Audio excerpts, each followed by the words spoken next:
Сабаленка прайграла фінал Australian Open і зноў не стрымалася на прэс-канферэнцыі. Цікавая гісторыя фота ў прэс-боле, якое ў пэўным сэнсе апярэдзіла час. І яшчэ крыху аб адчуваннях, чаму беларускаму футболу так цяжка асэнсаваць, што адбываецца навокал. Гэта YouTube канал Шаснок, меня зовут Ярослав Пісаренко, вітанкі ўсім. Ну што, рушым наперад. Арына Сабаленка прайграла фінал Australian Open. Дарэчы, вельмі цікавы быў фінал, клёвы матч. Былі там і арэлі, на якіх тэнісісткі наскаталі, бо напрыканцы другога сета і на пачатку трэцяга, калі Сабаленка павяла 3-0, падавалася, Алёна Рыбакіна ўжо ўсё.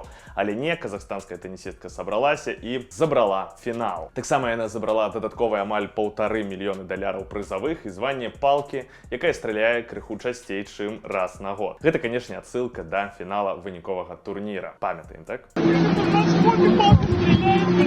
Пасля ўжо гэтай паразкі Сабаленка была больш стрыманай, у звыклай форме спрабавала жартаваць, але былі і выпады ў бок сваёй жа каманды. На прэс-канферэнцыі ў яе запыталіся, калі пасля фіналу яна збіраецца са сваёй камандай і абмяркоўвае, як можна палепшыць гульню. Сабаленка паглядзела на трэнера і адказала наступным чынам. Today? Oh, fuck you, no.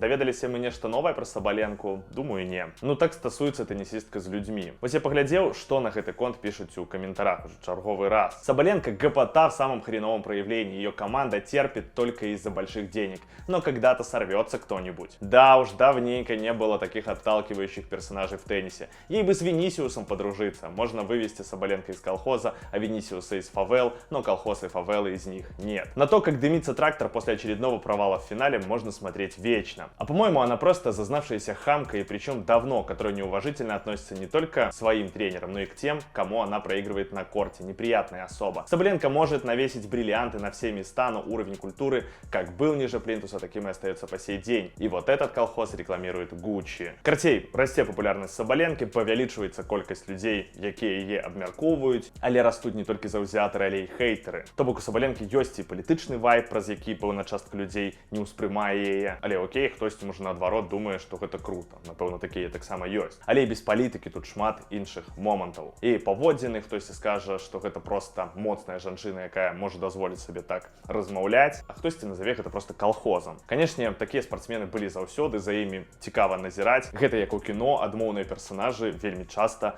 бываюць цікавейшыя за пазітыўных. Ну і дзякуй Арыне Сабаленцы за тое, што нам заўсёды ёсць што абмеркаваць.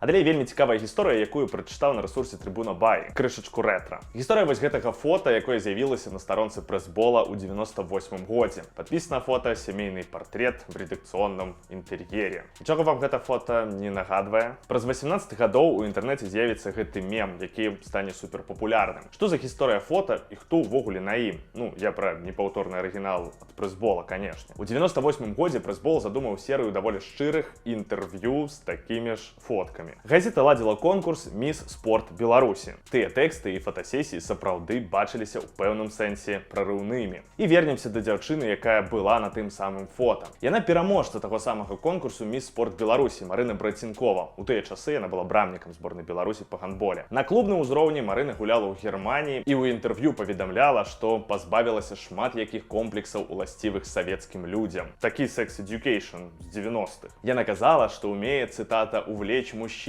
і, зноў цытата, быць праституткай в постелі. Напрыканцы тэксту Сергей Шчурко запытаўся ў дзяўчыны пра памеры чэлесаў у мужчын. Дзяўчына не разгубілася і выдала наступнае. Сережа, запомни, нет плохих мужчин, есть неумелые женщины. І цікавай была рэакцыя пасля такога тэксту. Чытачы прэс-бола пабеглі галасаваць за Братцінкову ў конкурсе «Міс Спорт Беларусі». Але саму гандбалістку перасталі выклікаць у зборную краіны па гандболе. Галоўны трэнер перадаў ёй словы, што ў камандзе не могуць іграць людзі, фотографирующиеся неизвестно в каком виде. Вось такі ён пурытанскі беларускі гандбол 90-х. Дарэчы, вы памятаеце, што ў верасні мінулага года Александр Хацкевіч стаў віцэ-прэзідэнтам футбольнага клуба Палесье. Зараз украінская каманда знаходзіцца на зборах, і там да яе завітаў чэмпіён свету ў суперцяжкой вазе па боксу Александр Усік. У Усіка з Палесьем добрыя стасункі, баксёр нават дэбютаваў за клуб у спарынгу. Гэта было яшчэ раней. І вось зараз ён даў гульцам матывацыю, якую таксама слухаў і сам Хацкевіч. Пасля баксёр завітаў на трэніроўку, дзе нават забіў пенальці. На гэтым зборы Палесье Хацкевіча запланавала таварыскую гульню з Ванкувером, у складзе якога гуляе чэмпіён свету 14 года Томас Мюллер. Прэс-служба украінцаў выкарыстоўвала максімальна свае моцныя бакі. 1000 лайкаў і усік будзе ў заяўцы на гульню. 5000 лайкаў і Томас Мюллер гэты матч не дагуляе. Але ўсё абышлося даволі спакойна і мірна. Ну, а як там сам Хацкевіч? Дарэчы, пасля паловы чэмпіянату Палесі ідзе на 3-м месцы і падпірае лідараў Шахтёр і ЛНЗ. У свежым інтэрв'ю Хацкевіч расказваў, што на новай пасадзе самае складанае для яго гэта камунікацыя з саветам дырэктароў. Яны ў савеце бачаць футбол як бізнес. Футбол ва ўкраіне справа непрыбытковая. Гэта дастаткова вялікія выдаткі. Але яны хочуць менавіта футбольныя моманты паставіць на рэйкі бізнесу. Я ім тлумачу, як гэта зладжана ў футболе. Мне цікава вучыцца ў іх менеджменту, працаваць з людзьмі, весці перамовы і ўсё гэта выводзіць у KPI. Мы ўжо выпрацавалі і кароткатэрміновыя, і доўгатэрміновыя стратэгіі. Паціху пачынаем выбудоўваць футбольныя працэсы ўнутры клуба, як яны павінны працаваць. Трэба выбудоўваць і ўнутраны, і вонкавы скаутынг. Мы працуем крок за крокам, разумеем, куды ідзем і чаго хоча ад нас прэзідэнт. Ну і зараз структура клуба працуе над тым, каб зрабіць Палесе спачатку канкурэнтным унутры краіны, то бок канкурэнцыя за тытул, а таксама сталая гульня ў Еўракубках. Карацей, за апошнія гады шмат дзе быў Хацкевіч у якасці трэнера. І, на жаль, спробы яго былі дастаткова сумнымі. Думаю, вы разумееце, аб чым я кажу. Палесе падаецца сур'ёзны праект з прыцэлам на Лігу чэмпіёнаў, ну, як мінімум там на Еўракубкі. Спадзяемся, што тут легенда беларускага футболу зможа знайсці сябе, хоць і ў новай якасці. І яшчэ зазірнем у Казахстан. Там Кірыл Альшэўскі будуе новы галоўны хаб беларусаў у краіне. Раней ён узначаліў Іртыш, які вярнуўся ў вышку, і там былі праблемы з камплектацыяй складу. У выніку узмацняць каманду прыехалі гульцы з досведам у беларускім футболе. Прыехаў Владзіслаў Клімовіч. Ён на сезон пасля Венгрыі заехаў у Тарпеда Жодзіна, после выехаў у Іртыш. Таксама з Тарпеда завітаў Павел Сядько, той ужо паспеў забіць за Іртыш у спарынгу. З клубам трэніруецца Даніла Нечаеў. Таксама з Іртышом на зборах былы абаронец Дынама Мінск Фарт Ібрагім і Готфры Біток, які ў свой час выступаў за Іслач. Карацей, лепей ужо паехаць у Іртыш, але на зборы, чым сядзець у чэмпіянаце Беларусі і рыхтавацца да сезону ў -20. Але гэта асобная гісторыя. Ведаеце, я паглядзеў падкаст з удзелам намесніка кіраўніка АБФФ Андрэем Васілевічам. Вельмі цікавае ў мяне пасля гэтага адчуванне. І ведаеце, тут нават справа не ў тых стейтментах, якія прамовіў адзін з кіраўнікоў федэрацыі, а менавіта вось як гэта адчуваецца. Вось якія были комментарии под видео. Как же это здорово. Более 2 часов из пустого в порожнее. Огромный список желающих поиграть в Минске. И тут смайлик побач. Все знают, а говорить об этом не принято. Моменты, околофутбольные моменты. Эх, мужики, все понимают, но назвать вещи своими именами кишка тонка. В общем, как обычно, посидели побухтели, попереливали из пустого в порожнее, не сподобились даже на один острый вопрос. Тьфу. Руководство стран вмешивается, чтобы какие-то ограничения накладывать. Уважаемый Василевич, а у нас как? Сколько еще должны бегать по кабинетам Минспорта сотрудника МЛ, чтобы им разрешили за свой счет выехать за рубеж, чтобы начать тренировочный процесс в нормальных условиях?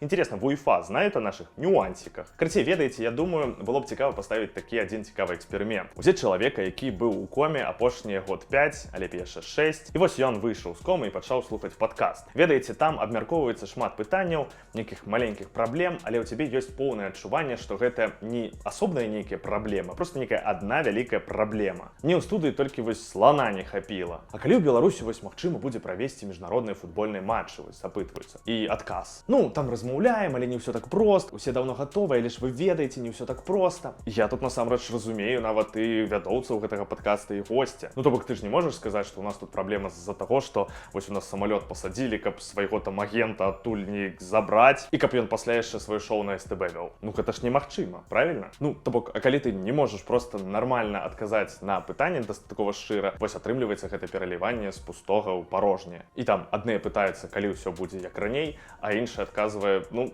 не ведаю. Але я просто ўпэўнены, што ўнутры ўсе сапраўды ўсё разумеюць. Бо просто калі пачнеш рэфлексаваць, чаму ўсё так, можна і пад гібкую руку беларускага закона трапіць. Яны нават вар вырашылі абмеркаваць. Вар, Карл. Калі ўвесь свет ужо перайшоў, а мы тут толькі разбіраемся, ці добра гэта, ці кепска. Карцей неяк так. Калі вы слухалі гэты падкаст, дзяліцеся ў каментарах сваімі ўражваннямі. Але ведаеце, гэта просто нейкая такая квінтэсэнцыя таго, што могуць зараз казаць нейкія там спартыўныя чыноўнікі. Такая, ведаеце, спроба нібыта не сказаць, што адбываецца, але паспрабаваць патлумачыць, што адбываецца. Ну, у мяне на гэтым все. Дзякуй вялікі, што паглядзелі гэтае відэа. Стаўце лайки, пішыце каментары і падпісвайцеся на канал. Ну і давайце разам будзем чакаць добрых навін. Пакуль.